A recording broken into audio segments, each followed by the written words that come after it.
back again for another fragrance review. Today gonna be doing, if I pick the right bottle up, it's Sean John Unforgivable. Now, following on from the fact that I normally do EDP or the perfume reviews, I thought I'd go back and revisit some EDTs that I've had over the years. I've rebought this one in particular over the years without going in all the controversy about, without even naming names, the maker and blah blah blah. Let's just talk about, or keep it for the review of the actual fragrance. So yeah, the problem with EDTs or EDTs nowadays is that they've been reformulated to a lot, and they already by default on the skin tend to last anywhere from 3 to 4 hours. Now that's fine if you're looking for like short-term use or reapplication, but knowing how, like even the Jean Paul Gaultier that I've got over here, this is an EDT, and knowing how strong this used to be back in the day and how long that, like, it felt like it literally could last all day, where you fast forward a few years, reformulated, same packaging and everything, price goes up, and again the quality or performance can go down or leave a lot to be desired. So it's a shame really, but I personally don't really recommend the use of EDTs, or if you do use an EDT, then you're going to need to reapply it. On some people's skin it can last a little bit longer, some people shorter. Again, that's why I always reiterate about testing on the skin over, say, a card or something like along them lines. So without further ado, put that back and get the notes from my special notebook. Where is it? Okay. So, Sean John Unforgivable EDT. Price ranges, again, £35 to £45 for 125ml. I've made a note of even mentioning being weaker than the original. So the original, when I used to have this, say, like over a decade ago, I would say anywhere from 6 to 7 hours, which maybe a bit more, maybe a bit less, but for an EDT is pretty good. The big issue with this reformulation is even initially the burst on the skin is kind of a lot weaker than I remember it. And I was curious because, again, you can find a lot of information online about this sort of thing and reformulations, and you can become educated on, you know, if you're that way inclined or interested about certain things, why they get changed and so on. You're never really going to know the full story, but the more information you can gather, the more knowledgeable you're going to be as to what may or may not have happened, and then you make your own mind up. But as I said, the original of this, I would, if I was to review it now, I'm not going to go through all the notes just yet, but the original I would have given like an 8, maybe even a 9, because again, a bit like the old Jean Paul Gaultier, for an EDT, it was really good quality, it was good value.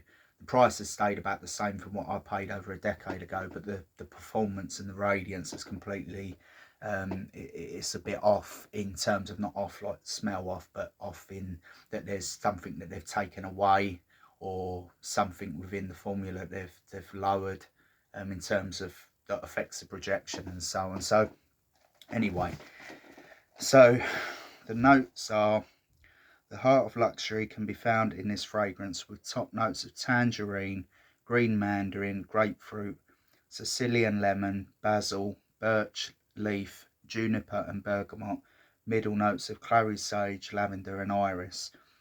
Smoothing out the blend are the base notes of Australian sandalwood, amber, tonka bean, cashmere wood and rum. So the formula itself, and on paper it sounds really nice, and that's probably a good way to describe it. Like, it's just, even this version here is very pleasant.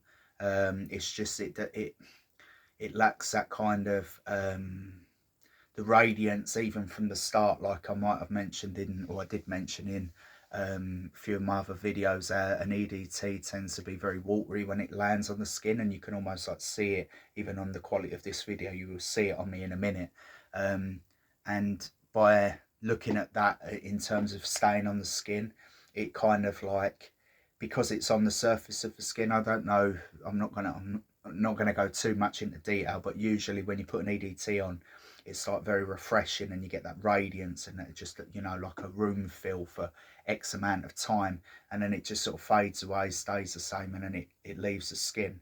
Where my experience with a perfume is that you can still get the radiance, but it's not as powerful, but it's more over time. It's sort of like it changes on the skin and how it smells, and hence you get the different layers of the base notes and the heart and so on, how it's written on the write-ups. Well, anyway, so on with the review.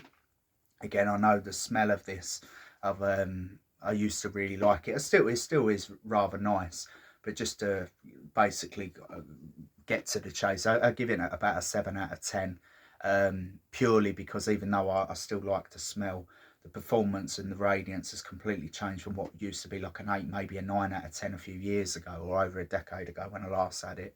But I'll just do the smell test anyway, and just give a brief review on the notes. Again, the problem is that the market's so saturated with EDTs and even EDPs and elixirs. It's a bit of a nightmare when it comes to recommending to people. But I mean, if you could find this for say £20-30, and this is 125ml, I believe. Yeah, 125ml. I think they go up to 150. They're not like some of the others where it's 200ml. It is nice. Again, you'd have to smell it on your skin and make your own judgment call with that. Anyway, so again, you might even be able to see, let's see, obviously I'm in a dark room with my little lamp on, and which you can't really see. In my other videos, I obviously have the main light on, but I'm pretty chill, come back from the gym trying to relax. And even now I am getting a little bit of a radiance. I do find, depending on what you've actually been up to during the day, your own body chemistry, sweat or whatever, different fragrances can be elevated or even downplayed. Like some fragrances of mine in the winter I can really smell even though I'm not sweating or hot. Or other times when I heat up I can't smell it, but everyone around me, they can smell the fragrance I've got on, and they're like, what you got on? I don't know, I can't even smell it. Obviously I know what it is, but I can't smell it. So, well, anyway, yeah, so it's very pleasant. It's kind of like, again, when people say, well, that's nice, that's not good enough, you kind of have to give a few more describing words. But it's very pleasant, it's relaxing, it's got elements of spice in it. And obviously, as I drink rum, I've mentioned I drink brandy, I can drink most things, but I find that they're very nice, or if I'm going out, that's what I tend to gravitate towards. So obviously the rum I can sense in this, and that comes out, and the spiciness, it's almost like nutmeg. I know obviously the notes might be different. The mandarin I get as well, it says like a citrusy spicy fragrance, so again a little bit different. If I was drawing a comparison, about the only thing that the other one that I could probably say is similar is the Victor Rolf Spice Bomb, which I've tried. I've not owned it personally. At some point I'll probably pick one up and review that, but that's probably the next best thing to this, or slightly better, because it's an EDP, it lasts longer. But yeah, it's very nice. It's just already I'm starting, that radiance that I had maybe for a minute, it's already starting to fade. That's not me just becoming nose blind. It's just, as I say, the formula's changed big time from what it used to be, where it was like very beastly and project, like, you know, what I'm smelling now I could smell from here and it would last a long time. So overall, 7 out of 10. It is recommended. Again, if you can find it for £20-30 online, or if you're lucky in a shop, I wouldn't say it's rare or discontinued. It's just that it's kind of more of a niche fragrance, and especially now, again, without going into all the politics behind the maker and so on, it is probably could be the price goes down or even up, or it becomes completely unavailable to buy. So again, I won't go into the specifics of, you know, what's going on in terms of the manufacturer and the guy who actually owns this fragrance line. But yeah, so just to recap, so it's like a 7 out of 10. I'd say in terms of longevity, like about 3 to 4 hours, if that. But for that time that it's there, it's very pleasant. It's sweet and spicy. If I was to say the kind of environment that you would wear it, probably going out clubbing, something like that.